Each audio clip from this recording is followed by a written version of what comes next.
स्वागत है प्यारे साथियों आपका हमारे YouTube चैनल संस्कृत माला में। कैसे हैं आप सभी साथियों?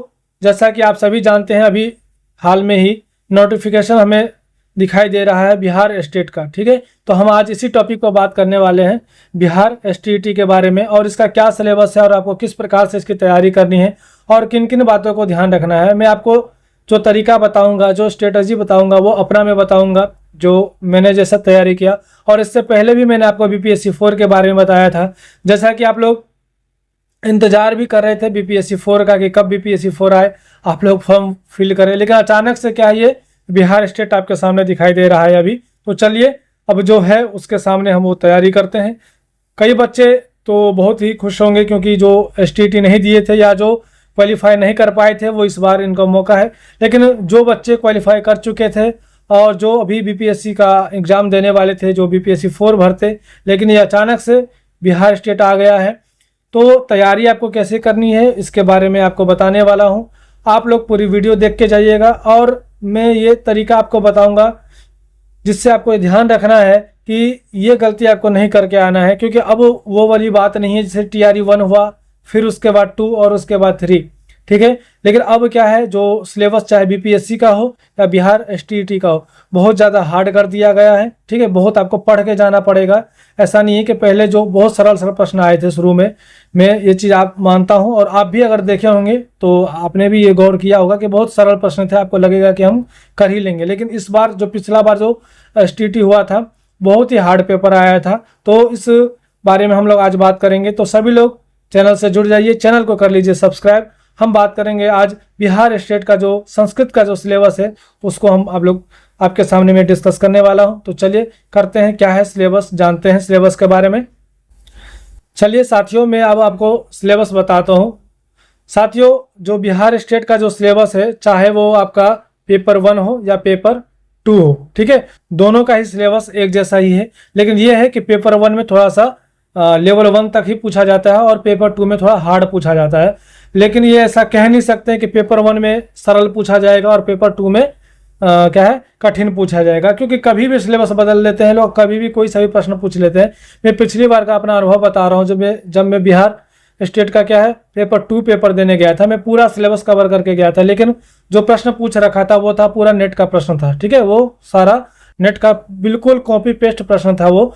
तो मैं आपको यही बताने वाला हूँ कि आपको वो गलती करके नहीं जाना है, बिल्कुल आपको चौकन्ने है के जाना है। क्योंकि प्रश्न जो बना रहा है ना, कि प्रश्न बना क्या रहा है, प्रश्न बनाया है इनके पास। ठीक है, पहले से प्रश्न बहुत सारा बनाया हुआ है, बस वहीं से प्रश्न उठा रहे हैं और एकदम से कॉपी करके पेस्ट कर दे रहे हैं। तो आपको पूरा तैयारी अच्छे से करके जाना। अब मैं आपको बताता हूँ कि आपको किस तरीके से पढ़ना और क्या क्या पढ़ना है। जैसे कि पहले यूनिट 1 में लगा हुआ है व्याकरण का, और ये लगा हुआ है लघु सिद्धांत कौमुदी, और इसमें आपको संज्ञा प्रकरण और संधि प्रकरण पढ़ना है। अब ये तो लिखा हुआ है संज्ञा प्रकरण और संधि प्रकरण, लेकिन इसको पढ़ना कैसे, आपको एक पूरा सूत्र के अनुसार पढ़ना है, और सूत्र का आपको अर्थ भी ध्यान में रखना है।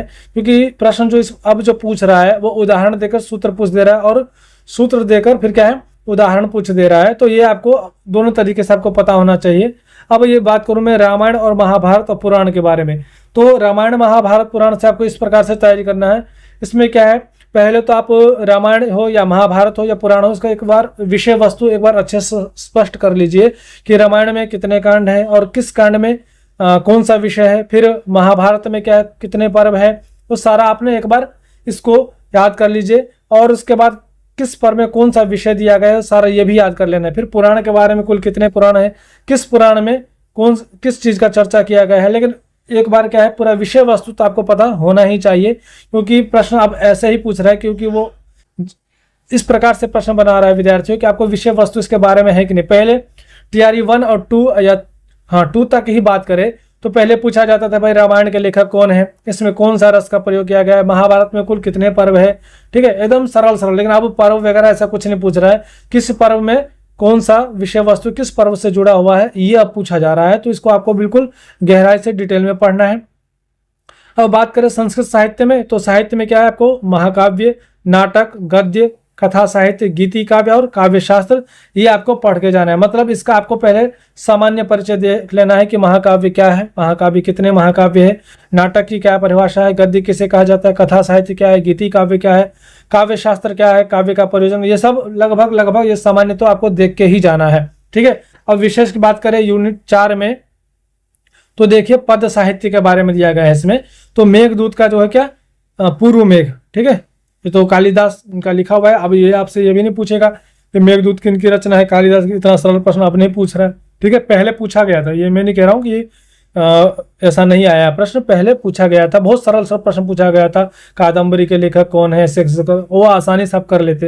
लेकिन अब क्या है, मेघदूत का जैसे पूर्व मेघ है, तो आपसे श्लोक देके, श्लोक का अंश देके पूछा जाए कि भाई यहाँ पे ये शब्द का कौन सा अर्थ है, या किसकी उक्ति है, या ये श्लोक किससे संबंधित, किसके बारे में कहा गया है। तो इस प्रकार से आपसे पूछा जा सकता है। ऐसे ही रघुवंश का भी हो गया, जो कालिदास का ही लिखा हुआ है, और एक हो गया किरातार्जुनीयम का, और जो भारवी के द्वारा लिखा गया है।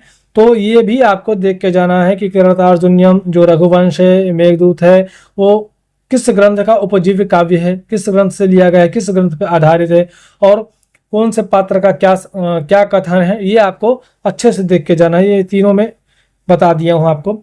अब आगे हम बात करते हैं, 5वां जो यूनिट है हमारा व्याकरण का। इसमें क्या है, जो कारक प्रकरण हुआ और वाच्य परिवर्तन हुआ। ठीक है, तो कारक प्रकरण की बात करें तो आपको कारक में से सूत्र देके पूछ लिया जाए, जैसे आख्यातोपयोगी से यह सूत्र क्या काम करता है। ठीक है, पंचमी विभक्ति होती है, तृतीया विभक्ति होती है, क्या होता है इससे। ठीक है, या उदाहरण देके पूछ लिया जाए कि ये भाई ये उदाहरण है, ठीक है, गुरु से पढ़ता है, और इसमें बताइए कि किस कारण से पंचमी विभक्ति हुई, या कौन सा सूत्र है, ऐसा आपसे पूछा जा सकता है।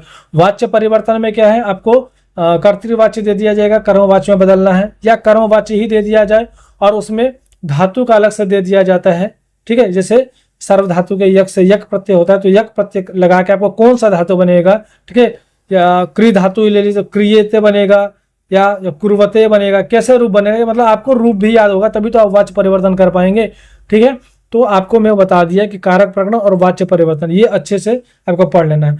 अभी आप लोग वीडियो में बने रहिए क्लास में, मैं आपको ये भी बताऊंगा कि अब तैयारी आपको कहाँ से करना है, किस किताब का आपको सहारा लेके इसको अच्छे से तैयारी करना है, वो भी मैं आपको बताऊंगा। तो फिर अभी आप सिलेबस देखिए पहले। ठीक है, हमारा सिलेबस क्या, हमें पढ़ना क्या है। फिर है शुकनाशोपदेश, ये बहुत ज़्यादा इंपॉर्टेंट है, इससे बहुत सारा प्रश्न पूछा जाता है। ठीक है, इस ग्रंथ कादम्बरी से आपसे बहुत सारा प्रश्न पूछा जाएगा। हाँ, ये है कि आप सरल भी पूछा जाएगा और कठिन भी पूछा जाएगा, ये तो है, दोनों ही है। ठीक है, ज़्यादा आप स्तर लेकर चलिए कि हमें हाई लेवल का ही तैयारी करना है। पेपर 1 की बात करें तो आप अगर सामान्य परिचय तक भी याद रखते हैं तो ठीक है, लेकिन पेपर 2, ठीक है, पेपर 2 में भाई ये दिक्कत आप करेगा आपको कि भाई आपको जो दिया गया है उसको आपको गहराई से पढ़ना पड़ेगा। लगभग आप इतना पढ़ के चलिए कि आपको नेट लेवल का टच करना है, पूरा नेट का नहीं पढ़ना है, लेकिन उसको टच करके आना है। क्योंकि पिछली बार क्या हुआ, जैसे अभी मैं आपको बताऊंगा, क्या कहते हैं, जब हम वैदिक साहित्य में चलेंगे तो उसमें यज्ञ के कर्मकांड से किस प्रकार का वेदी होता है, हाँ, कितने अंगुल का होता है, किस में कौन सा मंत्र बोल के कौन सी आहुति दीजिए, मतलब इतना डीपली पूछ रखा था। इतना तो शायद नेट में भी पूछा होगा कि पता नहीं, इतना डीपली पूछ रखा था। आप समझ सकते हैं कि भाई जो सिलेबस दे रखा है इसमें कहीं भी ऐसा नहीं है कि भाई यज्ञ के विषय से इतना गहराई से पूछा जा सके, लेकिन आपको तैयारी करके जाना है। ठीक है, आगे है शिवराज विजय, ठीक, अंबिका दत्त व्यास, बिल्कुल ये भी इसी प्रकार से पढ़ना है कि भाई जो गौर वर्ण का ब्राह्मण था उसका क्या कथन था, उसने क्या किया था। ठीक है, ये सारा आपको कहानी एकदम पूरा, ये तो गद्यात्मक है, आपको याद ही, पूरा कहानी आपको याद रखना है इसमें। अब आगे हम बात करें नाट्य शास्त्र के बारे में, तो फिर यहाँ पे नाट्य साहित्य में देखेंगे तो अभिजान शाकुंतल में, ये भी बहुत इंपॉर्टेंट है, इससे अधिकांश प्रश्न पूछा जाता है। और खासकर क्या है ना, श्लोक देकर ये पूछ लिया जाता है ये किसकी उक्ति है, शकुंतला ने कहा है या क्या कहते हैं दुष्यंत ने कहा है या ऋषि कण्व ने कहा है। ठीक है, ऐसे पूछ लिया जाता है, या श्लोक का कोई अंश एक शब्द दे के पूछ लिया जाए, भाई इस शब्द का यहाँ पे क्या अर्थ है, ऐसे पूछा गया है। ठीक है, चलिए, तो ये भी आपसे देख लेना है कि अभिजान शकुंतल का पूरा एक तो सामान्य परिचय तो सबको देखना ही है। ठीक है, चाहे वो पेपर 1 का हो चाहे पेपर 2 का विद्यार्थी हो, सामान्य परिचय तो आपको सबको देख के ही जाना है और अच्छे से देख के जाना है। कौन सा अलंकार है, किस कवि को कौन सा अलंकार पसंद था, कौन सा वैदर्भी रीति में है। ठीक है, इस सारा आपको मतलब गहराई से देख के जाना ही जाना है। आगे बात करें हम स्वप्नवास व दत्तम की, तो ये जो है नाट्य साहित्य, ये भी इसी में है, तो ये भी मैं तरीका बता ही दिया, वही जो पहले बताया अभिजान शाकुंतल का, ठीक है, ऐसे ही पढ़ना है। अब आते हैं अपने वैदिक साहित्य के बारे में, जो कि जो दिया गया है ना उससे ज्यादा पूछता है कभी कभी, ठीक है, जो सिलेबस में दिया गया है उससे ज्यादा पूछ ले रहे हैं कभी। आप क्या है अग्नि सूक्त याद करके जाएंगे, लेकिन अग्नि सूक्त के अलावा भी बहुत सारे सूक्त ऐसे हैं जो पूछ लिया जाएगा, है ना। अग्नि सूक्त कहाँ से लिए, किस मंडल का है, कौन सा ऋषि है, कौन सा देवता है, कौन से छंद में लिखा गया है, ये सारा ही आपको देख के जाना है। कितने मंत्र है ना, ये सारा ही आपको देख के जाना है। तो ये जो जितना भी सूक्त है मैं आपको बता दे रहा हूँ, यहाँ पे जितना भी सूक्त है वो आप अच्छे से इसको देख के ही जाइएगा, ठीक है। और इसके बारे में आपको बताता हूँ, अभी मैं बता ही दे रहा हूँ कि एक इसको तैयारी करने के लिए आप, ठीक है, उमा शंकर ऋषि, ठीक है, उमा शंकर ऋषि जी का जो किताब है रिक्त सूक्त निकर नाम का एक किताब है, ठीक है, रिक्त सूक्त निकर ये किताब है, उससे आप अच्छे से इस पुस्तक से आपसे तैयारी कर सकते हैं। आपको अच्छे से तैयारी भी हो जाएगा और इससे अधिकांश प्रश्न आपको मिलते जुलते मिलेंगे भी, ठीक है। तो आप इससे तैयारी कर लीजिए। कठोपनिषद है, आप इसको मूल पढ़ के जाइएगा, पहला जो अध्याय लगा हुआ है पूरा मूल पढ़ के जाना है आपको, ठीक है। ये आपको मूल पढ़ना है पूरा पूरा का पूरा। इसका सामान्य परिचय में ये नहीं बोला कि आप सामान्य परिचय पढ़ के जाएंगे, फिर नहीं हो पाएगा आपसे, ठीक है। पूरा का पूरा मूल पढ़ के जाना ही है। सामान्य तो है ही भाई, सामान्य पढ़ना ही है, लेकिन मूल तो जरूर पढ़ के जाना है। तो इतना तो ये हो गया आपका संस्कृत साहित्य का और वैदिक साहित्य का, जो मैंने आपको बता दिया है। अब हम बात करते हैं व्याकरण के बारे में, ठीक है, व्याकरण के बारे में। तो व्याकरण में देखिए शब्द रूप है, अधिकांश जो संस्कृत के छात्र होंगे ये तो भाई सबसे महत्वपूर्ण चीज है व्याकरण संस्कृत के लिए, कि भाई ये चीज तो आपको याद ही होगा, ठीक है। इसमें तो ये बताने की चीज नहीं है ना कि आपको नदी का रूप या राम का रूप याद होना चाहिए, तो ये याद ही होगा। और व्याकरण से देखा जाए तो व्याकरण से इतना ज्यादा हार्ड नहीं पूछा गया है, लगभग इतना पूछा गया है कि आप करके आसानी से आ जाएंगे, ठीक है। ज्यादा भारी यहाँ से पूछा जाता है, मैं बार बार यहाँ से टिक कर रहा हूँ कि मैंने इसको अनुभव किया है कि जो क्या कहते हैं साहित्य, ठीक है, जो वैदिक साहित्य वहां से पूछा गया। देखिए जैसे कि इसमें अभी जो दिया गया है वेदों का बारे में, अग्नि सूक्त, सावित्री सूक्त, तो इसको ना क्या है ना, आप मंत्र का अर्थ भी जान के जाइए। कभी कभी जैसे कवि करतु शब्द का क्या अर्थ है, दिव्य दिव्य शब्द का क्या अर्थ है, ऐसे पूछता है, ठीक है। तो मैं जो अनुभव किया हूँ, जो मैं करके आया हूँ, वो आपको अनुभव शेयर कर रहा हूँ कि आप वो गलती ना करें। आपको पहले से मैं बता दे रहा हूँ कि आप अच्छे से तैयारी करके जाएंगे तो आपको दिक्कत बिल्कुल भी होने वाला नहीं है। तो यहाँ से बात करें शब्द रूप और धातु रूप, तो ये आपको बिल्कुल रट लेना है। 5 लकार दिया है, लेकिन मैं कहूँगा आप 10 लकार में याद करके जाइए, ठीक है, 10 लकार में याद करके जाइए। अब बात करते हैं हम वैदिक साहित्य के बारे में, ठीक है। अब यहाँ पे लगा है वेदों का काल, वेदों की विषय वस्तु का संक्षिप्त परिचय, लेकिन लिखा तो है संक्षिप्त, है ना। क्या है विद्यार्थियों, लिखा तो है संक्षिप्त, ठीक है, लिखा तो है सामान्य परिचय, लेकिन ना संक्षिप्त पूछा जा रहा है ना सामान्य पूछा जा रहा है, बस ये लिखा हुआ है। आपको बिल्कुल डिटेल में पढ़ना है कि संहिता ग्रंथ क्या है, किस वेद का टोटल कितना वेद है, क्या संहिता है, किस वेद का कौन सा ब्राह्मण ग्रंथ है, कौन सा आरण्यक है, कौन सा उपनिषद है, ठीक है, उपनिषद की परिभाषा क्या है, कितना कितना जो उपनिषद है किस किस वेद से संबंध रखता है, सारा आपको देख के जाना है। बस अक्षम जो है संक्षिप्त, अब तो मैं तो बोलूंगा ऐसा भूल ही जाइए, ठीक है। यहाँ पे सिर्फ परिचय याद रखिए कि भाई परिचय सबको होना चाहिए, संक्षिप्त का कुछ ऐसा नहीं है, ठीक है। यहाँ सामान्य भी हटा ही दीजिए, ठीक है, बहुत डिटेल में ही पढ़ना है। फिर वेदांगों का हो गया, और देखिए जैसे यहाँ पे वेदांग दे दिया, शिक्षा, कल्प, व्याकरण, निरुक्त, छंद, ज्योतिष, ठीक है। तो पिछले बार ज्योतिष से भी पूछा गया था, ठीक है। अधिकांश प्रश्न कहाँ से थे, ज्योतिष। लिखा तो है सामान्य परिचय, अब सामान्य परिचय में आप क्या पढ़ के जाएंगे कि ज्योतिष किसे कहा जाता है, इसके कितना अध्याय, कितने ग्रंथ, यही ना सामान्य परिचय पढ़ के जाएंगे। लेकिन इतना गहराई से पूछ लिया गया था, मतलब आपको समझ ही नहीं आएगा एक प्रश्न पूछा कहाँ से है, कैसे, क्या इसका उत्तर होगा, क्योंकि पढ़े नहीं है सामान्य परिचय। तो ज्योतिष से ज्यादा पूछ लिया था। हाँ, कल्प सूत्र से ज्यादा पूछा गया था कि भाई कौन सा वेद का कौन सा कल्प सूत्र है, एक कल्प सूत्र का कौन सा मंत्र दे के कल्प सूत्र का सूत्र दे के फिर पूछ दिया गया कि भाई ये कौन से कल्प सूत्र से दिया गया, बताइए, इतना ज्यादा डीप पूछा गया था, है ना। तो मैं ये बता दिया हूँ आपको, आप अच्छे से तैयारी कीजिए। फिर लघु सिद्धांत कौमुदी, जो वरदराज जी के द्वारा लिखा गया है। ये व्याकरण का जो भी भाग है आपको इसे याद तैयारी करना है, जिसमें महेश्वर सूत्र है, प्रत्याहार है और समास प्रकरण है, ठीक है, ये आपको तैयारी कर लेना है।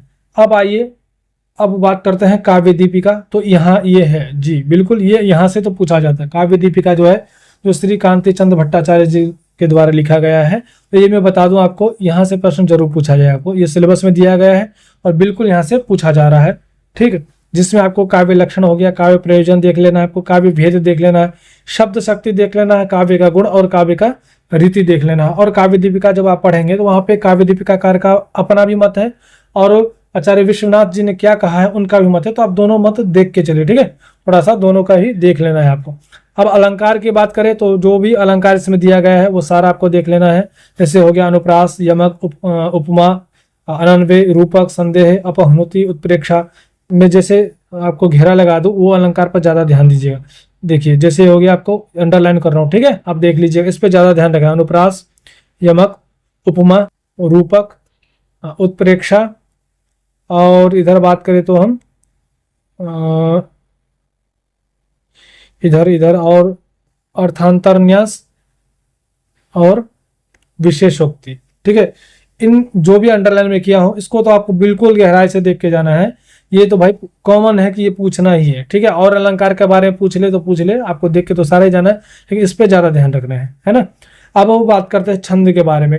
तो जैसे हो गया, इसमें भी अंडरलाइन कर देता हूँ, अनुष्टुप, आर्या, इंद्रवज्रा, उपेंद्र वज्रा। इसमें क्या टिक लगाना है, सारा ही महत्वपूर्ण है, ठीक है, सारा ही महत्वपूर्ण है, सबको देख के जाना है। तो ये तो रहा आपका पेपर 1। पेपर 2 जो विद्यार्थी जिनका विषय संस्कृत है वो संस्कृत विषय का रहा। इधर जो आपका दिया गया है सिलेबस, ये आपका दिया गया है जो टीचिंग एप्टीट्यूड है, इससे लिया गया है, तो इसको भी आपको देख के जाना है, ठीक है। तो मैं अभी पेपर 1 का ही, जो पेपर 2 का जो संस्कृत का विषय है मैं उसका बात कर रहा हूँ। अब मैं आपको बताता हूँ कि कौन कौन सा आपको किताब पढ़ना है, ठीक है। जितने भी बच्चे हैं जुड़े हुए, अब सुनिए कि आपको कौन कौन सा किताब पढ़ना है। सबसे पहले आपको पढ़ना है संस्कृत प्रतिस्पर्धा प्रकाश, ठीक है। क्या पढ़ना है, संस्कृत प्रतिस्पर्धा प्रकाश। सभी विद्यार्थी के पास होगा, अगर आप कहें तो मैं पीडीएफ उपलब्ध करवा दूंगा। उसमें क्या करना है आपको, ध्यान से सुनिए। उस बुक में जाके आपको अपना यूनिट देख के, अपना टॉपिक देख के उसको ढूंढना है और वो पढ़ते जाना है, ठीक है। जैसे ही लघु सिद्धांत कौमुदी है, आपको अपना ढूंढना है उसमें कहाँ है, पढ़ना है। रामायण महाभारत का वो पर्याप्त है आपके लिए पढ़ने के लिए, इतना करना है, ठीक है। क्या बताया, संस्कृत प्रतिस्पर्धा प्रकाश से आपको तैयारी करना है। उसके बाद एक किताब जो संस्कृत गंगा के द्वारा प्रकाशित है बिहार स्टेट का, जिसमें प्रीवियस ईयर का क्वेश्चन करवाया गया, वो आपको करना है, ठीक है। संस्कृत गंगा से प्रकाशित है, वो आपको करना है। बिहार गंगा नाम से शायद किताब है, ठीक है। वो आपको पूरा क्वेश्चन आपको उसमें सॉल्व करना, आप देखिए उसमें कि आपसे कितना बन रहा है। उसके बाद एक किताब का नाम बताता हूँ आपको, बुक का नाम है संस्कृत, ठीक है, संस्कृत शास्त्र और मंजूषा, ठीक है। ये किताब आपको बता रहा हूं मैं, इस किताब को तो आपको बिल्कुल पढ़ लेना है। लेकिन उससे पहले आपको जो संस्कृत प्रतिस्पर्धा प्रकाश जो मूल है इसका, वो आप थ्योरी इसमें क्लियर हो जाएगा, बाकी आप अपना टॉपिक निकाल से इससे सॉल्व कीजिए, ठीक है। इस किताब में बहुत सारा ऑब्जेक्टिव प्रश्न दिया गया है, बिल्कुल एक एक टॉपिक को उठा के दे रखा है। मैं अपना वो बता रहा हूँ कि मैंने जैसे तैयारी किया था, और आपके लिए बेहतरीन तैयारी यही होगी विद्यार्थियों। आप पहले मूल पढ़ लीजिए, उसके बाद इस किताब से आप लोग अपना ऑब्जेक्टिव सॉल्व कीजिए, आपको बहुत अच्छी तैयारी हो जाएगी, आप अच्छे से नंबर उठा पाएंगे। तो विद्यार्थियों, अगर आप लोगों ने हमारा चैनल अभी तक सब्सक्राइब नहीं किया है तो सब्सक्राइब कर लीजिएगा, बेल आइकन दबा दीजिएगा। अगर आप चाहते हैं कि मैं आपको तैयारी करवाऊं, अगर आप मेरे थ्रू आप बिहार स्टेट की तैयारी करवाना चाहते हैं तो आप कर सकते हैं। अभी तक जो भी हमारे चैनल पर क्लास चल रही है अभी तक तो सारा का सारा क्लास फ्री है। अगर आप कमेंट करते हैं तैयारी करवाने के लिए तो मैं ज़रूर तैयारी करवाऊंगा। फिलहाल मैं ये सजेशन दूंगा कि आप यूट्यूब से तैयारी करने से बेहतरीन है कि आप खुद से पढ़ाई करिए, सेल्फ स्टडी कीजिए। ज़्यादा से ज़्यादा टाइम आपको मिलेगा, अपने खुद से मेहनत करने पर आपको अपनी कमजोरी पता चलेगा। और ज़्यादा से ज़्यादा प्रीवियस ईयर का क्वेश्चन सॉल्व कीजिए और इस बुक से सॉल्व कीजिए, ठीक है। तो मैं यही कहूँगा कि मैं ये नहीं कह रहा हूँ कि मेरे यूट्यूब चैनल से पढ़िए या किसी और के यूट्यूब चैनल से पढ़िए, आपको जो सुविधा कीजिए। लेकिन मैं ये कहूँगा कि आप ऑफलाइन जो है मतलब खुद से ज़्यादा पढ़िए, मेहनत ज़्यादा कीजिए, तो वो आपको अच्छा रंग लाएगा, आपको जरूर सफलता दिलाएगी। तो ठीक है साथियों, मिलते हैं अपने अगले वीडियो में। धन्यवाद।